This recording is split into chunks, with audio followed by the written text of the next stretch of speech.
जय हिंद दोस्तों। Assessment year 22-23 यानी फाइनेंशियल ईयर 21-22 की इनकम टैक्स की जो डेट्स हैं उसके बारे में हम डिस्कस करने वाले हैं। सबसे पहले मैं आपको बता दूं, आपका जो फाइनेंशियल ईयर 21-22 है उसे असेसमेंट ईयर 22-23 बोलते हैं। ये 1 अप्रैल 2021 से स्टार्ट होकर के 31 मार्च 2022 को ख़त्म होता है।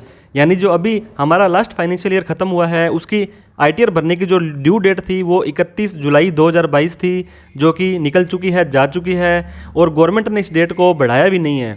इस डेट तक आप अपनी जो आईटीआर है वो बिना किसी लेट फीस के भर सकते थे।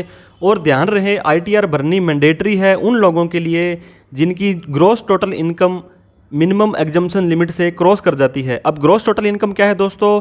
आपकी सारे हेड्स की इनकम मिला करके और किसी भी तरह की डिडक्शन छूट लेने से पहले अगर आपकी इनकम 2.5 लाख रुपए से ज़्यादा है तो आपको आईटीआर भरनी मैंडेटरी है। अगर आपकी इनकम 3 लाख से ज़्यादा है और आप 60 साल से ज़्यादा हैं तो आपकी ये आईटीआर भरनी मैंडेटरी है। 5 लाख से ज़्यादा है और आप 80 साल से ज़्यादा हैं तो आपको आईटीआर भरनी जरूरी है। यानी आपकी ग्रॉस टोटल इनकम इन तीनों लिमिट में से जो आपकी एज के हिसाब से, अगर आप 60 साल से कम है तो 2.5 लाख रुपए से ज़्यादा है और आपको आपकी ग्रॉस टोटल इनकम है बिना किसी डिडक्शन से क्रॉस कर जाती है तो आईटीआर भरनी आपके लिए मैंडेटरी हो जाती है। ये डेट तो निकल चुकी है लेकिन अभी भी आप अपनी रिटर्न है वो भर सकते हैं। ITR can still be filed. ये 31 दिसंबर 2022 तक आप अपनी रिटर्न भर सकते हैं, जिसे कि बी लेटेड रिटर्न कहा जाता है। जैसे हम किसी को बी लेटेड हैप्पी बर्थडे बोलते हैं, एक दिन निकल गया हमने उसको हैप्पी बर्थडे नहीं बोला, हम उसको अगले दिन बोलते हैं, तो इसी तरह से हमारी आईटीआर की डेट है वो 31 जुलाई है, निकल गई है, लेकिन फिर भी हम बी लेटेड रिटर्न इसकी भर सकते हैं। लेकिन दोस्तों, बी लेटेड रिटर्न में आपको लेट फीस देनी पड़ सकती है, वो आपकी इनकम के ऊपर डिपेंड करता है, वो हम डिस्कस कर लेंगे अभी। इसके साथ में ही 31 दिसंबर 2022 के बाद में आपको कोई भी रिटर्न आप नहीं भर पाएंगे। ना तो आप अपनी बी लेटेड रिटर्न भर पाएंगे, ना ही आप अपनी भरी हुई रिटर्न को पहले रिवाइज कर पाएंगे। लेकिन 31 दिसंबर तक पहले दोनों ऑप्शन आपके पास अवेलेबल है। लेट फीस आपको देनी पड़ेगी, जैसे मैंने बताया था। अगर आपकी इनकम 2.5 लाख, 3 लाख या 5 लाख रुपए, जैसे मैंने बताया था, आपकी एज के हिसाब से ये 60 साल तक है, ये 60 से 80 है और ये मोर देन 80 है, इनसे ज़्यादा चली जाती है, किसी भी तरह की छूट लेने से पहले, ये ग्रॉस टोटल इनकम की बात कर रहे हैं हम, तो आपको सेक्शन 234F के अंतर्गत आपको 1,000 रुपये की लेट फीस देनी पड़ेगी, उसका चालान भरना पड़ेगा। उसके बाद ही आप अपनी जो आईटीआर है वो भर पाएंगे।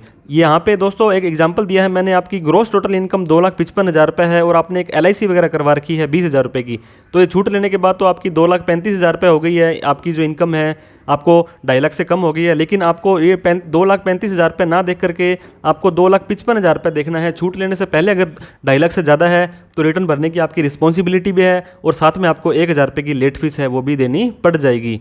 अब इसके साथ में बात करते हैं, अगर आपकी नेट इनकम 5 लाख से ज़्यादा है। पहले मैंने ग्रॉस इनकम के बारे में बात की थी दोस्तों छूट लेने से पहले, लेकिन 5 लाख वाली जो लिमिट है वो नेट इनकम पर काम करती है। सारी छूट्स, डिडक्शंस, ATC वगैरह लेने के बाद अगर आपकी 5 लाख से ज़्यादा जाती है तब आपको 5,000 रुपये लेट फीस देनी पड़ेगी सेक्शन 234F के अंतर्गत। उसके बाद ही आप अपनी जो आईटीआर भर पाएंगे। अब इसका एग्जांपल मैं देना चाहूँगा। आपकी ग्रॉस टोटल इनकम, सारे हेड, जैसे कि 5 हेड होते हैं, salary, house property, PGBP, capital gain, other source, इन सब की मिलाकर के 5.5 लाख रुपये आपकी इनकम आती है। ये ग्रॉस टोटल इनकम है। लेकिन आपने 60,000 रुपये की LIC करा रखी है दोस्तों अगर, तो आपकी 60,000 रुपये घटने के बाद में 490 ही रह जाएगी नेट इनकम, टैक्सेबल इनकम। ये आपकी 5 लाख से कम है तो आपको 1,000 रुपये की ही लेट फीस देनी पड़ेगी, 5,000 रुपये की लेट फीस नहीं देनी पड़ेगी। तो आप समझ गए होंगे कि अगर आपकी जो, मैं आपको आगे और एक बार बता देता हूँ समरी टाइप से दोस्तों, ये देखिए, अगर आपकी ग्रॉस इनकम छूट लेने से पहले 2.5 लाख से ज़्यादा है तो 1,000 रुपये, अगर छूट लेने के बाद नेट इनकम आपकी 5 लाख से ज़्यादा है तो आपको 5,000 रुपये की जो लेट फीस है वो देनी पड़ेगी। उसके बाद ही आप अपनी रिटर्न भर सकते हैं।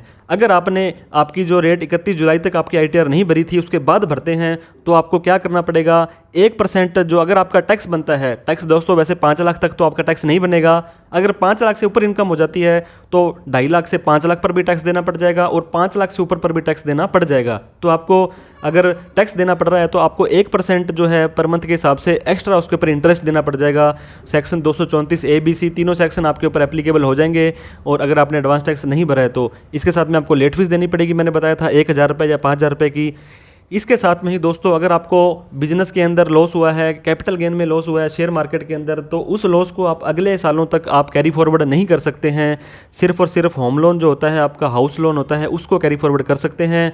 इसके साथ में ही एक नया नोटिफिकेशन आया था इनकम टैक्स डिपार्टमेंट का कि ITR 1 अगस्त के बाद कोई ITR भरेंगे तो उसको 30 डेज़ के अंदर अंदर आपको वेरीफाई करना पड़ेगा। इसके ऊपर भी एक डिटेल में वीडियो बनाई है दोस्तों, उसका लिंक मैंने डिस्क्रिप्शन बॉक्स में दे दिया है।